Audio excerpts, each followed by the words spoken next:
大家好，欢迎收看扣码电竞。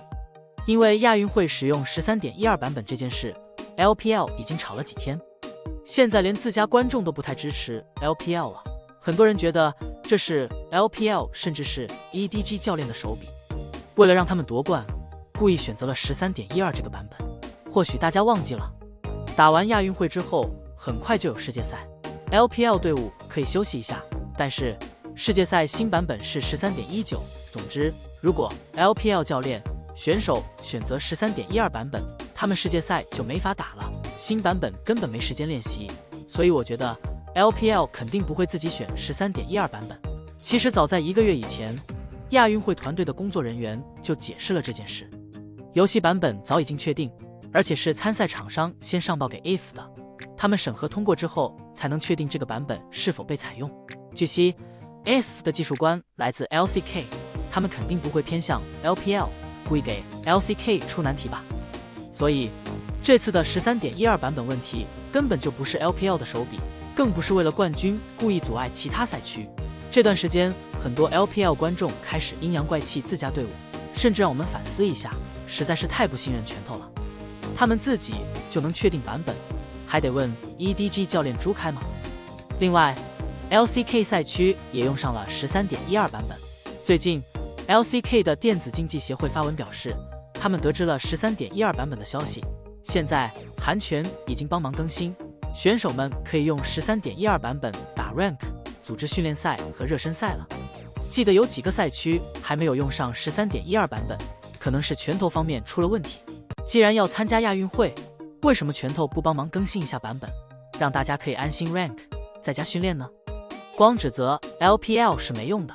LCK 肯定不会在意这点问题，他们甚至没有因为 13.12 版本这件事指责 LPL， 可能 LCK 方面也清楚，这种事情不可能由 LPL 的管理层或者一个教练来决定，肯定是拳头方面给的消息才会用 13.12 版本。这次的亚运会，中韩两大赛区都非常看重这次的赛事，但最近亚运会的种种消息公布后，不得不承认的一点是，本次亚运会的含金量正在下降。5年前的雅加达亚运会是第一次将电子竞技项目以表演赛的形式出现在赛场上，虽然说名义上是表演赛，但的确是国家队之间真刀真枪的交锋，中韩赛区都投入了巨大的努力，选手们也都想要代表国家队拿下金牌，赢了之后可以升国旗奏国歌。当时的转播条件恶劣， LPL 还派去了战地记者，观众们很难看到比赛直播，都在想方设法的用各种方式和渠道去关注决赛的情况。相信很多观众对于当时的亚运会还记忆犹新，最后拿下金牌的时候都在欢呼庆祝。而今年的杭州亚运会，电子竞技作为正式项目出现，然而种种亚运会相关的消息却让观众们失望，感觉今年正式项目的电子竞技金牌含金量似乎在下降，看起来甚至不如5年前。除了版本这个问题导致某几个赛区无法训练外，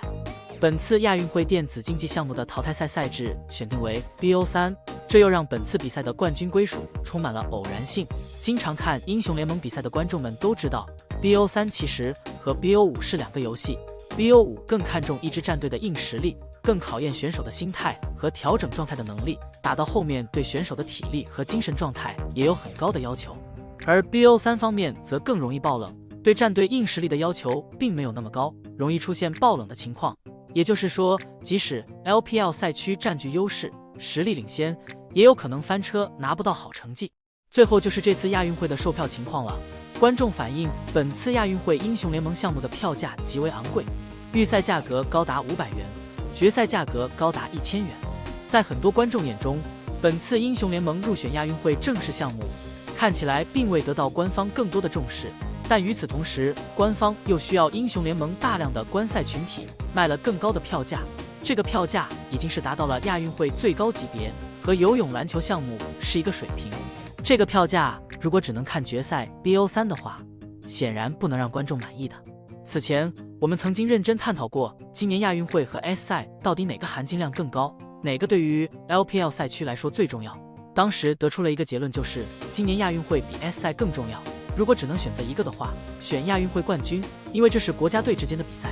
上一次的雅加达亚运会，中国队就拿下金牌。这次再拿下金牌，就可以让 LCK 的观众以及 LPL 的韩吹闭嘴。但如今亚运会采用了 BO3 的赛制，个人认为，本次亚运会金牌的含金量就要远远低于 S 赛了，重要性也没有那么高了。因为 BO3 赛制如果说是2-1赢的，韩吹那边就有角度，可以说是因为赛制原因；如果说输了，也一样会遭到观众嘲讽。好了，以上就是本期的全部内容。你们觉得这次的亚运会含金量如何呢？大家有什么想说的，欢迎在下面的评论区交流讨论，我会去挨个查看。感谢老爷收看，欢迎点击订阅，我们下期再见。